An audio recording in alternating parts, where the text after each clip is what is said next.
کچھ خواتین کسی فوتگی والے گھر بھی جائیں تو واپس آ کر اس طرح تبصرہ کر رہی ہوتی ہیں کہ بیٹی نے تو نیا سوٹ ڈالا تھا، اسے تو دکھ ہی نہیں تھا۔ بہو تو ایسے ہنس ہنس کر بات کر رہی تھی جیسے اس کی دیرینہ خواہش پوری ہو گئی ہو۔ کوئی زیادہ رو رہا ہو تو اعتراض، کوئی صبر کر کے بیٹھا ہو تو مسئلہ، گھر صاف ہو تو تبصرہ، صاف نہ ہو تو تنقید۔ تمہیں کس نے حق دیا ہے دوسروں کو جج کرنے کا؟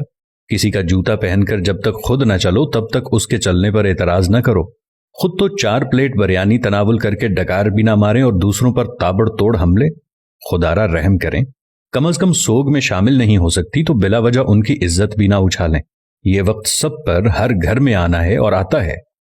ہمارے مرد حضرات بھی کچھ کم نہیں، 2 لفظ تعزیت کے تو ٹھیک طرح سے بولنے نہیں آتے، اور سیاسی تھیٹر ایسے سجا کے بیٹھ جاتے ہیں کہ فاتگی پر نہیں الیکشن کیمپین پر آئے ہوں۔ جس کے سر سے باپ کا سایہ اٹھا ہے کوئی اس کی بھی تو دل جوئی کرے، اس کے غم کا مداوع بھی تو